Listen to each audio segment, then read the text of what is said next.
race fans, and welcome to this installment of 10 Questions. Joining me today is three-time NASCAR Truck Series champion and dirt late or modified racer Matt Crafton. Matt, thank you for joining me. Thanks for having me today. We'll get things started here. What is currently the number one thing on your bucket list? And that can be racing related, non-racing related. Just be able to win one of these dirt modified races. I mean, if it's a UMP race, IMCA race, just be able to win. I've had too many runner-up finishes and just have a lot of fun doing it, though. I mean, it's a blast. It's where grassroots racing is, or where it used to be back whenever I was racing asphalt late models, and now that's gotten so astronomically expensive, and you have so many good cars and so many good talented race car drivers out here nowadays. Beyond winning, what is the best way to measure success in racing? Winning. There's nothing else, in my opinion. You gotta win. You gotta be competitive. I mean, and I always tell some of the people I've helped, just have fun. I mean, that's one of the biggest things. Have fun and enjoy the moment. Because so many times we forget about that. What is the biggest thing fans might not realize about what goes on behind the scenes of racing, whether it's at the shop, at the track, getting ready for the next race or the next heat?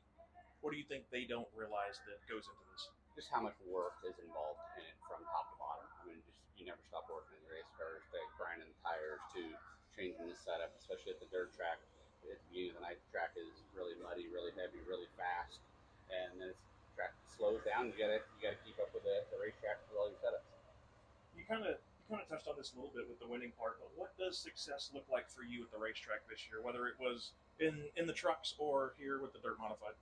I mean, winning, and like I said again, just having fun, and it's been a true pleasure and enjoyment working with Taylor and helping her this year and seeing the drive that she's had, and it's very, very cool. It reminds me of what I was when I was her age and wanting to get where I am today. And you can go racing related or non-racing related with this one, but what is a place that you've never been to that you'd like to go visit? Ooh, good question. It can be a track you haven't, that you've always wanted to race at, or maybe just some place to unplug and unwind. Well, some of the things I'd like to do that I've got to do a couple of the races. I like the off-road races, like the old Mickey Thompson off-road races and stuff. I had the Torque series. I raced a couple races doing that, and that was a blast.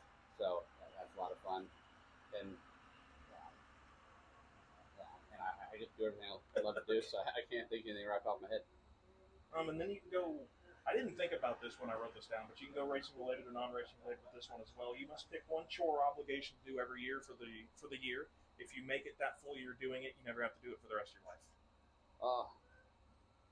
Washing the dirt car. Washing the dirt car. That's just, I love the dirt racing, but I absolutely hate the cleaning part on Mondays or Sundays or whatever day it is. The wash days are terrible. So if I could do that for 1 year and have somebody else do it for the rest of their life, it would be awesome. And this can be whether it's NASCAR, Formula One, IndyCar, dirt racing, some kid go-kart racing that nobody's ever heard of. But in your opinion, who is the most talented driver in racing? I would say I have to say Kyle Larson, and he's unbelievable what he does when he gets from the Cup Series, comes down to run sprint car, to run a late model, to run a UMP car. I've watched him in all of it, and the dude wins and everything. So come Monday morning, the sanctioning body with whatever series you're running with that weekend comes to you and asks you one rule that you would either like to implement or take out for the upcoming season. Where would you go with that one? Get rid of the motor rules. And at the end of the day, these cars have a tire rule that modifieds, and like our UMP cars that we run, I have one that has 900 and one has 750 horsepower. And there's times I'll go faster with a 750 horsepower motor because it's a lighter motor.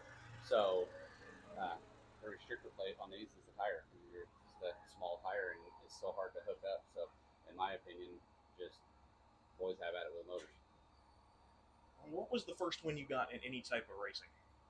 Go-kart racing with my dad, and that was, I can remember honestly one of my first wins. It was actually on dirt, and then I went asphalt racing pretty much from there on. Kind of a part two to that question. Do drivers remember each one of their wins, or is it just kind of like a little memory of bits and pieces of that when you walk past it on the trophy shelf?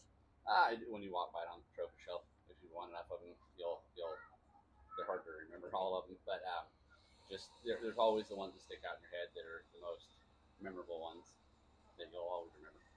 We'll wrap things up here with what person outside of your family has done the most for your racing career? I would say Davey Allison. Davey Allison was all-time favorite race car driver, and just seeing how he interacted with the fans, he was incredible. He always gave the fans so much attention. Never was too busy for the fans. And another one I actually became really good friends with is David Travis Pastrana.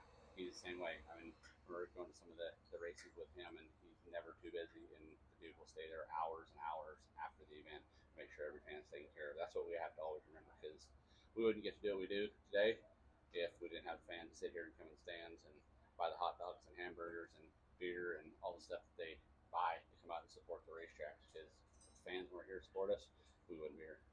Well, that's going to get us to the end of the episode here. If you'd like to, shout out your social medias or some sponsors here at the end, floor is yours. Yeah, I appreciate Sailmaster, K1 Race Gear for all the support they give me through all this. It's unbelievable. And Thor Sport, my truck team, for going out and letting me do all the dirt racing on the side as well. Well, race fans, that's going to wrap things up for this installment of 10 Questions. Matt, thank you so much for joining me, and good luck tonight. Thank you.